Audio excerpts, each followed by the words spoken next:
समीचीन विकल्पों का सम्यक समाधान। सुनिए परम पूज्य श्रमण श्री सुप्रभ सागर जी महाराज के मुखारबिंद से YouTube चैनल सुप्रभ उवाच पर शुभाशीष परम पूज्य श्रमणाचार्य 108 श्री विशुद्ध सागर जी महाराज। सानिध्य श्रमण सुप्रभ सागर जी महाराज, श्रमण प्रणत सागर जी महाराज। पुणे आर्जक श्री रविंद्र जयश्री, कुमारी परिणा गहाणकर अमरावती, 100 मोक्षता राजस डोन गावकर औरंगाबाद। ओम नमः सिद्धेभ्य। नमो नमः सत्हितंकराय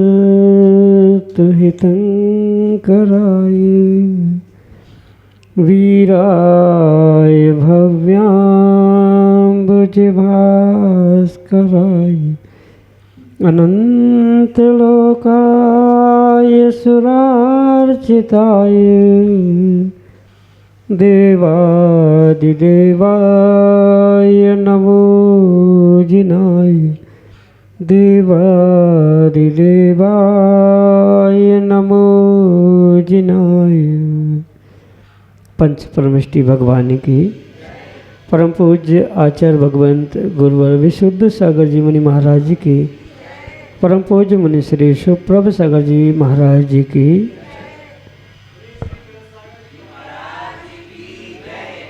समीचीन विकल्पों का सम्यक समाधान। सम्यक ज्ञान की वह अनूठी विधा जिसके माध्यम से हम अपने ज्ञान को सम्यक बनाने का पुरुषार्थ करते हैं, क्योंकि सम्यक ज्ञान ही आत्मकल्याण के लिए कार्यकारी उपाय है। और ऐसे आत्मकल्याण की अनूठी विधा हमें परम पूज्य आचार्य भगवंत गुरुवर विशुद्ध सागर जी महाराज के मंगल सवासी से, उन्हीं के सुयोग से परम पूज्य मुनि श्री सुप्रभ सागर जी महाराज के मुखारबिंद से प्रतिदिन प्राप्त होती है। तो आप भी पुरुषार्थ करें और सम्यक समाधान जैसे आत्मकल्याण की अनूठी विधा से जुड़ते हुए अपना समीचीन विकल्प भेज करके उसका सम्यक रूप से समाधान परम पूज्य मुनि से प्राप्त करें। प्रारंभ करते हैं आज का सम्यक समाधान।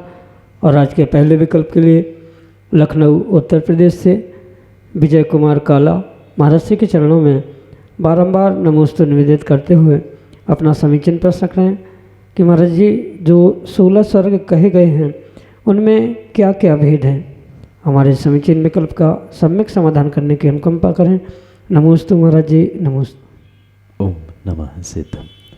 परम पूज्य आचार्य भगवान गुरुवर विशुद्ध सागर जी महाराज की, परम पूज्य मुनि श्री सुप्रभ सागर जी महाराज की।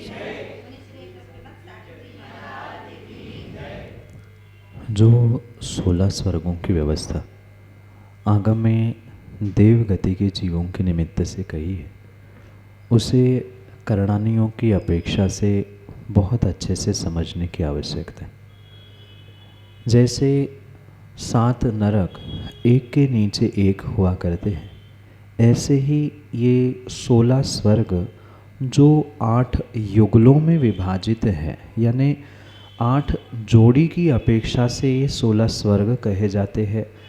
पहला, दूसरा, तीसरा, चौथा, पांचवा, छठवा, ऐसे क्रम से वे 2-2 स्वर्ग दूसरे के ऊपर 2, दूसरे के ऊपर 2 ऐसे करते हुए 8 युगल यानी 8 जोड़े से अपेक्षा से वह 16 स्वर्ग कहे जाते हैं, जिसकी नामों की श्रृंखला तो आगम के परिप्रेक्ष्य में आपने सुनी होंगी। सौधर्मेशान, सानत कुमार, महेंद्र आदि ये 16 स्वर्ग कहे जाते हैं। और इन 16 स्वर्गों के 12 मुख्य इंद्र स्वीकार किए जाते। इनमें विशेषता यही होती है कि जैसे जैसे ऊपर ऊपर के स्वर्गों में देवों की स्थिति यानी उनकी आयु, उनकी रिद्धियाँ, उनकी विशेषताएं, जितने गुण हैं वह वृद्धिंगत होते हुए यानी बढ़ते हुए देखने में आते हैं।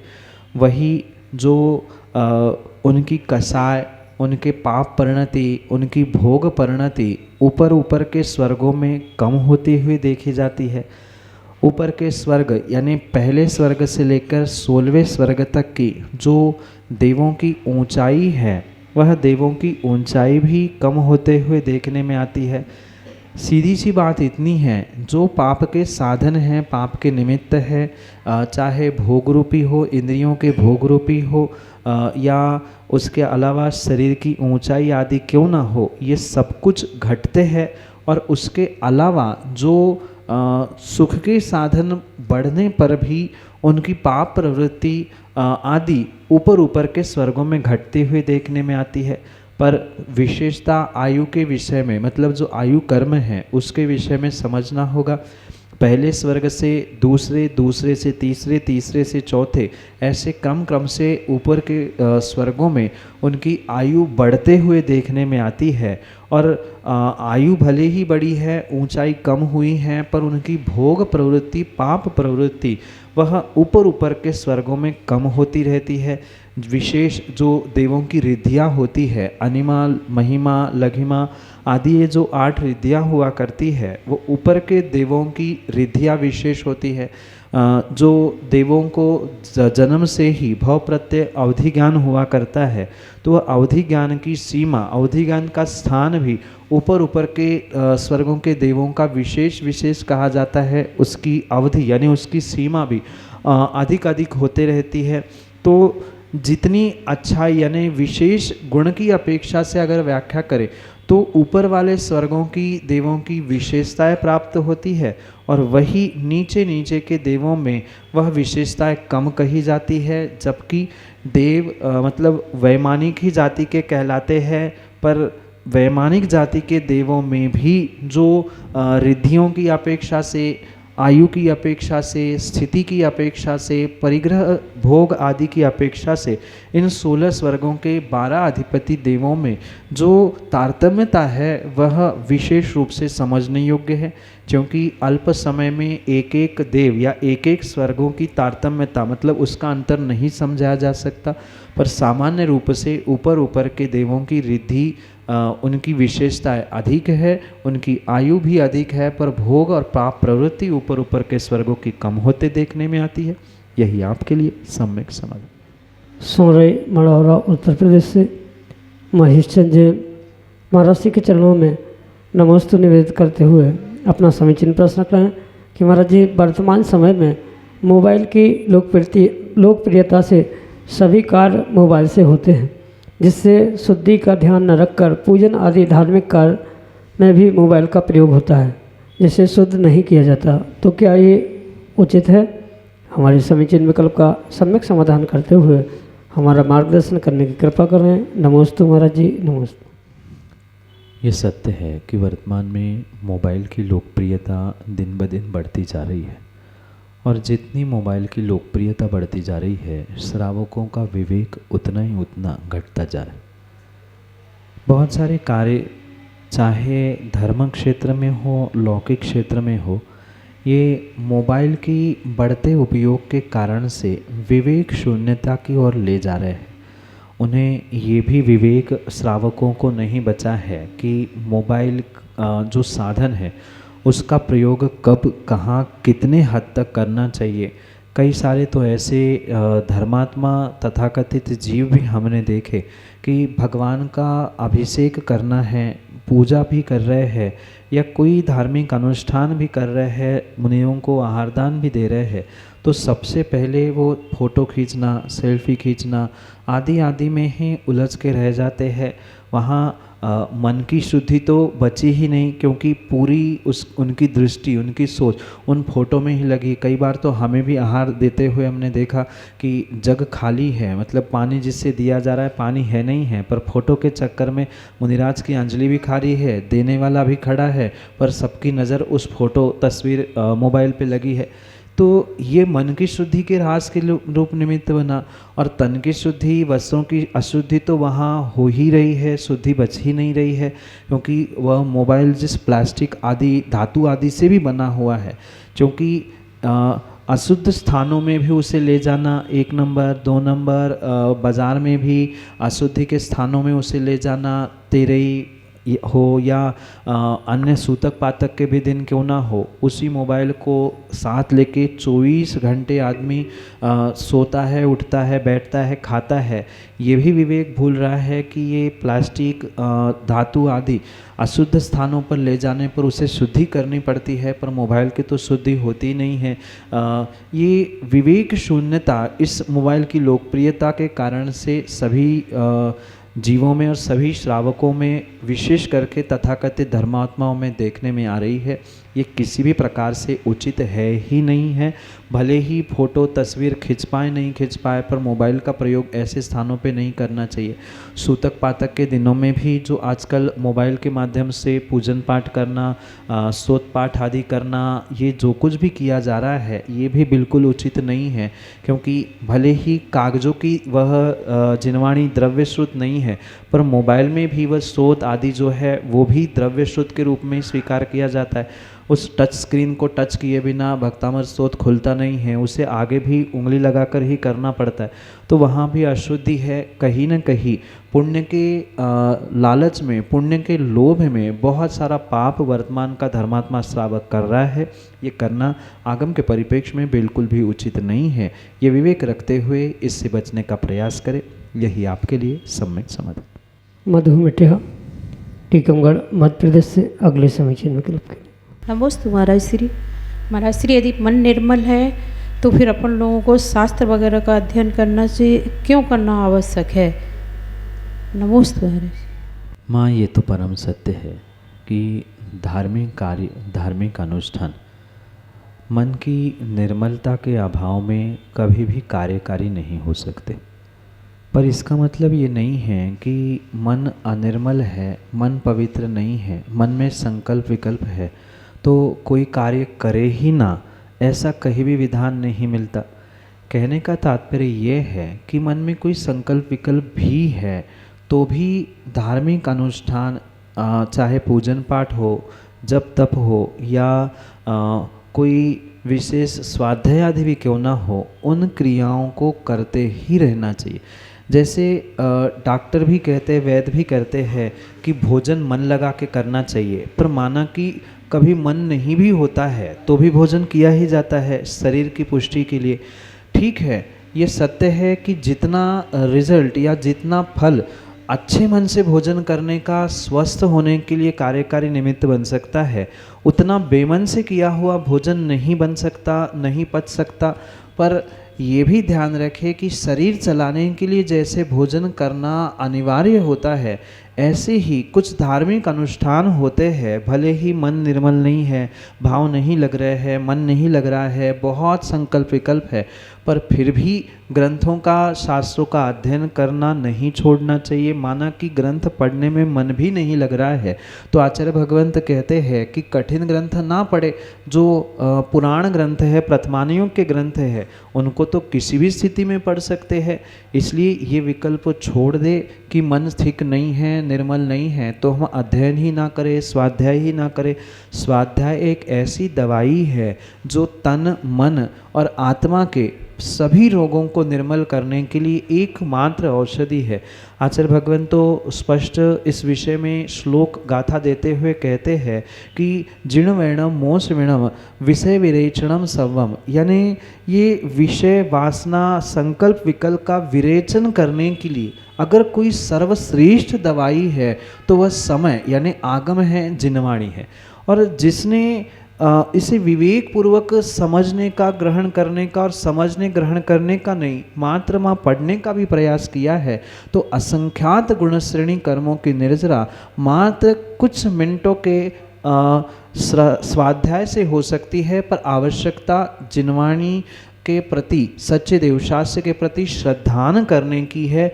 मन लगे अथवा ना लगे, जैसे दवाई खाने पर दवाई अपना असर दिखाती ही है, ऐसे शास्त्रों का अध्ययन, शास्त्रों का स्वाध्याय भले ही मन लगे, निर्मल हो अथवा ना हो, पर वह आपके कर्मों की निर्जरा के लिए शरीर, मन, वचन आदि उन रोगों की, बीमारियों को ठीक करने के लिए बिल्कुल बिल्कुल निमित्त बन सकता है। इसलिए धर्म की क्रिया और विशेष करके स्वाध्याय भी आपको सदैव करता रहना चाहिए।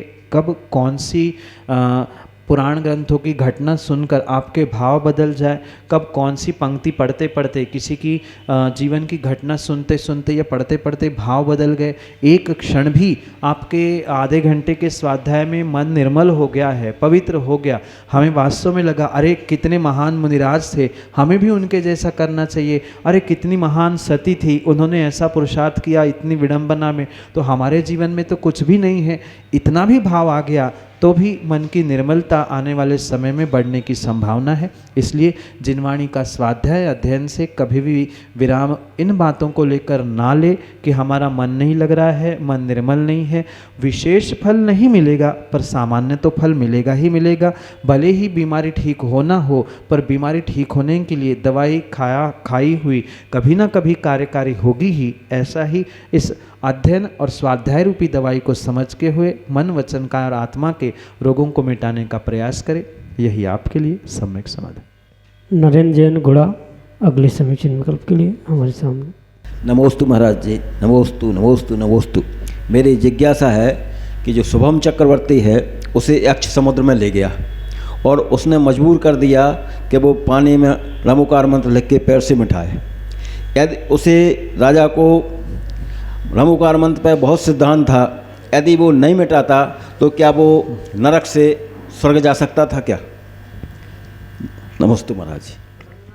जिस शुभम चक्रवर्ती को यक्ष समुद्र में ले गया आदि जो घटनाक्रम है, उसके पीछे कहीं न कहीं कर्म सिद्धांतों को समझना बहुत आवश्यक है। जो यक्ष था वह पूर्व जन्मी का वैरी था और उसे ये पता था कि इसको सच्चे देवशास्त्र गुरु और नमोकार पर अटूट विश्वास है, श्रद्धान है, और जब तक नमोकार पर अटूट श्रद्धान इसका रहेगा तब तक इसकी दुर्गति होना संभव नहीं है। फिर उसके दुर्गति के लिए क्या किया जा सकता है? क्योंकि वह पूर्व जन्म का वैरी था, उसे उससे बदला लेना था। तो वर्तमान में जिसको सच्चे देवशास्त्र गुरु नमोकार पर अटूट श्रद्धान हुआ करता है, उसका कोई बाल बाका नहीं कर सकता। वो यक्ष जिसके पास बहुत सारी शक्ति, प्रचंड शक्ति होने के बावजूद भी वो कुछ नहीं कर पाया, और इसीलिए उसने ये स्वांग रचाया था। वास्तविकता में उतना तूफान और उतनी विषमता नहीं थी जिस प्रकार से वह यक्ष ने वहाँ प्रदर्शित की थी, क्योंकि यक्ष के पास तो बहुत सारी शक्ति होती है, देवगति का जीव था। तो उसने अपना बदला लेने के लिए ये सिचुएशन वहाँ पर क्रिएट की कि ये तूफान आ रहा है, अब तुम्हें बचना है तो ऐसा कर लो, और 1 मिनट के श्रद्धान से वह डगमग हो गया, और 1 मिनट का उसका श्रद्धान चूक जाना उसके नरक जाने के लिए निमित्त बना। ये निमित्त नैमित्तिक संबंध पूर्व जन्म के कर्म जिसे वर्तमान का भाग्य कहा जा सकता है, और भाग्य के साथ साथ वर्तमान का पुरुषार्थ जब कार्यकारी होता है तभी भविष्य के लिए कुछ घटनाक्रम बनता है। हम एकांत से ये नहीं कह सकते हैं कि ऐसा ही होना था इसलिए ऐसा हुआ। कथनचित ऐसा होने के लिए उसके पूर्व समय का जो वैरी निमित्त बना, उसकी होनहार उस समय पर वैसी होनी थी, वह साथ में उसका भाग्य उसी समय वैसा हुआ, उसने वैसा विपरीत पुरुषार्थ किया, उन सभी 5 समवायों का एक साथ मिलना वैसा हुआ, और अगले समय के लिए मतलब अगली पर्याय के लिए वह 7वें नरक का बंध करने की स्थिति वहाँ पर उपस्थित हुई। यही आपके लिए सम्यक समाधान। टीकमगढ़ मध्य प्रदेश से श्रीमती वंदना जैन अगले समीचीन विकल्प के लिए। नमोस्तु महाराज श्री। महाराज श्री 5-6 साल से कोई एक प्रतिमाधारी प्रतिमा का व्रत करता आ रहा है, कुछ कारणवश उसको ऑपरेशन कराना पड़ रहा है, दवाइयाँ लेनी पड़ रही हैं, तो क्या उसकी एक प्रतिमा छूट जाएगी क्या? इसका शंका समाधान कीजिए। माँ, चाहे पहली प्रतिमा के नियम हो या अन्य कोई नियम क्यों ना हो, उनमें अगर किन्हीं कारणों से अतिचार अनाचार दोष लगते हैं तो वह अतिचार अनाचार दोष किस हद तक और किन परिस्थितियों में लगे हैं ये समझने की आवश्यकता है। और सर्वथा अगर लगे हुए अतिचार अनाचार दोषों से लिए गए नियम पूर्ण ही टूट गए ऐसा माना जाएगा तो शायद व्यक्ति कभी जीवन में आगे नियम लेने का विचार ही नहीं करेगा। इसलिए ये सर्वश्रेष्ठ बात है कि अगर किसी व्यक्ति ने प्रतिमा ली या कोई नियम भी लिया और लंबे समय के उसका पालन कर रहा है तो ऐसे सिचुएशन, ऐसे स्थिति में कुछ विपरीत घटनाक्रम जैसे ऑपरेशन है या अन्य दवाई भी है, तो उसके लिए आप व्यक्तिगत किसी निर्ग्रंथ गुरु के पास पहुंचकर उस व्यक्ति को निराकरण करने की आवश्यकता है कि अमुक अमुक सिचुएशन बनी, अमुक अमुक परिस्थिति के कारण ऐसा ऐसा करना पड़ा, और फिर गुरु भगवंत, आचार्य भगवंत जिस प्रकार से उसके लिए मार्गदर्शन करे उसका प्रतिपालन उन्हें वैसा ही करना चाहिए, क्योंकि गुरु चरणों में पहुंचकर बड़े बड़े पापों का प्रक्षालन हो जाता है। उनके प्रायश्चित आदि के माध्यम से वह जीव पुनः नियमों में उपस्थापित हो सकता है। इसलिए ये विकल्प उन जीवों को, उन व्यक्तियों को बिल्कुल करने की आवश्यकता नहीं है कि टूट ही गया क्या, छूट ही गया क्या।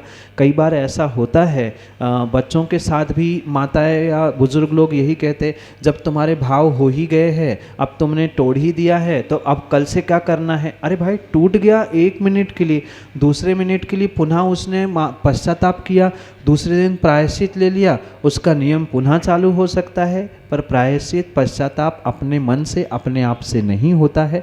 गुरुजनों के पास पहुंचकर ही, आचार्य भगवंतों के पास पहुंचकर ही उन सिचुएशन यानी उन परिस्थिति के बारे में उनसे कहते हुए उसके लिए प्रायश्चित ले और पुनः अपने आप को उपस्थापित करने का, यानी पुनः उन नियमों में दृढ़ता से आगे बढ़ने का प्रयास करे। इन छोटी छोटी बातों में हमेशा ही अगर नियम टूटते रहेंगे तो व्यक्ति कभी नियमों को लेगा ही नहीं, और टूट गए तो पुनः उसमें जुड़ ही नहीं सकता। इसलिए गुरु का प्रायश्चित, गुरु का आशीर्वाद और गुरु का मार्गदर्शन ही इसलिए सर्वश्रेष्ठ होता है। पर इसे व्यक्तिगत रूप से किसी गुरु, आचार्य भगवंत के समीप पहुंचकर मार्गदर्शन और प्रायश्चित लेते हुए ही आगे बढ़ाने की आवश्यकता है।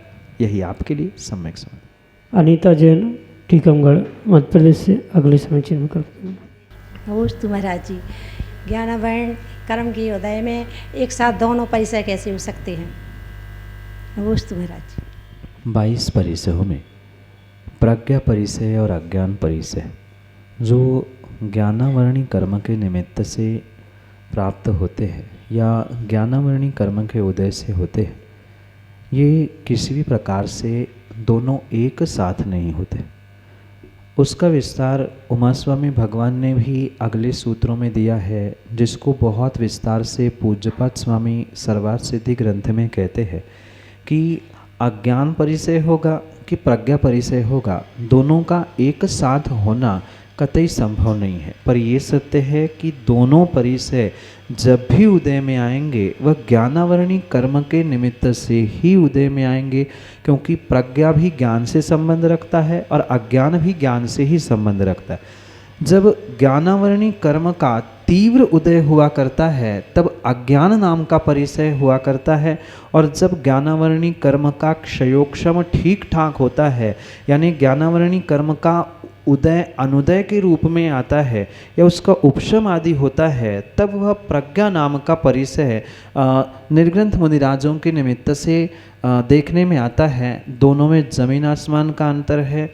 अज्ञान का अर्थ है बिल्कुल भी उस विषय में ज्ञान नहीं होना, और ज्ञान नहीं होने पर भी उस अज्ञानता को अपना स्वयं का क्षयोक्षम मानते हुए, कर्म का उदय मानते हुए उसे सहन करना, ये अज्ञान नाम का परिचय है। और प्रज्ञा यानी बहुत ज्ञान होने पर भी, बिल्कुल ज्ञानावरणी कर्म का उदय ना होने पर भी, मतलब उसका उपशम होने पर भी, अच्छा क्षयोक्षम होने पर भी उसे भी बिना पूछे उत्तर नहीं देना, उसे भी सहन करना, ये प्रज्ञा नाम का परिचय कहा जाता है। इसलिए इन दोनों में जमीन आसमान का अंतर है। दोनों एक साथ एक समय में नहीं हो सकते। एक व्यक्ति को तो हो सकते हैं, पहले अज्ञान परिचय कुछ वर्ष उसने सहा और उसके कारण ही वह ज्ञानावरणी कर्म का क्षयोक्षम इस तरह अच्छा हुआ कि आने वाले समय में उनकी प्रज्ञा, उनकी बुद्धि बहुत निखर गई और उसको भी उन्होंने सहन कर लिया। ये एक व्यक्ति के साथ अन्य भिन्न समयों में दो परिचय हो सकते हैं, पर दोनों एक साथ नहीं हो सकते हैं, क्योंकि एक अज्ञान यानी ज्ञानावरणी के तीव्र कर्म के उदय से हुआ करता है और वही प्रज्ञा ज्ञानावरणी कर्म के मंदोदय या उसके उपशम क्षयोक्षम आदि के कारण से हुआ करता है। यही आपके लिए सम्यक समाधान। सोनल जैन, टीकमगढ़ मध्य प्रदेश से अगले समीचीन विकल्प के लिए। नमोस्तु महाराज जी। अपन अष्टमी चतुर्दशी को विशेष रूप से त्याग क्यों करते हैं, और अपन जैसे रात्रि भोजन, आलू प्याज, जमीकंद इत्यादि षष्ठी, सप्तमी और 11-12 ऐसे दिन क्यों नहीं कर सकते? नमोस्तु महाराज जी। बहुत अच्छी बात तो यही है कि जैन कुल में जन्मने वाले श्रावक, श्राविका, बालक, बालिका आदि को आजीवन हमेशा के लिए ही इन कंदमूलों का, रात्रि भोजन का त्याग करना चाहिए, क्योंकि जैन कुल में जन्मने वाले प्रत्येक व्यक्ति का, प्रत्येक जीव का यही कुलाचार है, रात्रि भोजन का त्याग, पूर्ण रूप से अभक्ष, जमीकंद आदि का त्याग और पानी का छान कर ही प्रयोग करना। अगर इन 3 कुलाचारों को वो प्राप्त नहीं हो रहा है तो किसी भी प्रकार से वह जैन कहलाने की योग्यता ही नहीं रखता। पर वर्तमान परिप्रेक्ष्य में कुछ बहुत सारे प्रमाद या अन्य भी भौतिकता के कारणों से जो श्रावक और विशेष करके युवा युवतियाँ इन नियमों का जीवन भर पालन नहीं कर पाते हैं, उनके लिए आचार्यों ने और मुनियों ने यही समझाया है कि कुछ नहीं से कुछ सही, इस अपेक्षा से इन पर्व के दिनों में तो कम से कम रात्रि भोजन, अभक्ष आदि का त्याग करना चाहिए, क्योंकि अष्टमी, चतुर्दशी आगम के परिप्रेक्ष्य में पर्व के दिन कहे जाते हैं और इन विशेष दिनों में तो कम से कम, मतलब महीने में 4 दिन तो कम से कम इतना नियम लेकर अपन जैन कुल में जन्मे हैं, हम जिनेन्द्र भगवान को मानते हैं, ये जैन धर्म के, जैन कुल के कुलाचार है, इतना कम से कम हर युवा युवतियों को बोध हो। इसलिए बुजुर्ग लोग या मुनिराज आदि प्रेरणा करते हैं कम से कम अष्टमी, चतुर्दशी पर्व के दिनों में, अष्टानिका है, पर्युषण है, आदि आदि दिनों में तो कम से कम अपने आप को संभालने का प्रयास करें, क्योंकि ये ऐसे पर्व के दिन हैं महीने में जो 4 बार आते हैं। इन दिनों में ही भावों की अशुद्धि विशेष रूप से होते हुए देखने में आती है। इन्हीं दिनों में विशेष रूप से असंयम के भाव बढ़ते हैं, राग द्वेष या जितनी भी विश्वव्यापी, जगतव्यापी या बहुत बड़े रूप से होने वाली दुर्घटनाएं हैं, ये इन्हीं अष्टमी, चतुर्दशी की दोनों में होती है। मानसिक असंतुलन बिगड़ना, असंयम के प्रति रुझान होना, ये इन्हीं दिनों का प्रभाव होता है, क्योंकि व्यक्ति के जीवन में द्रव्य, क्षेत्र, काल और भाव, इन सब का प्रभाव होता है। ये काल विशेष है, इन दिनों में व्यक्ति के भाव ऐसे होते हैं। इसलिए अपने असंयम के भावों को बचाने के लिए, अपने आप को सुरक्षित करने के लिए, मैं जैन कुल में जन्मा हूँ, इनके संस्कार वृद्धिंगत करने के लिए कम से कम इतने दिनों में तो उनको रात्रि भोजन, आलू प्याज आदि आदि का त्याग करना आवश्यक नहीं, अनिवार्य है। बहुत अच्छी बात है, जैसे मैंने पहले कहा कि आजीवन ही उसका त्याग करे तो ही वह जैन कहलाने की योग्यता रखता है। तो कुछ नहीं तो कुछ सही, इतना ही सही करते हुए आगे बढ़ने का प्रयास करना होगा। यही आपके लिए सम्यक संवाद। समीचीन विकल्पों का सम्यक समाधान सुनिए परम पूज्य श्रमण श्री सुप्रभ सागर जी महाराज के मुखारबिंद से। YouTube चैनल सुप्रभ उवाच पर शुभाशीष परम पूज्य श्रमणाचार्य 108 श्री विशुद्ध सागर जी महाराज। सानिध्य श्रमण सुप्रभ सागर जी महाराज, श्रमण प्रणत सागर जी महाराज। पुणे आर्जक श्री रविंद्र जयश्री, कुमारी परिणा गहाणकर अमरावती, 100 मोक्षता राजस डोन गावकर औरंगाबाद।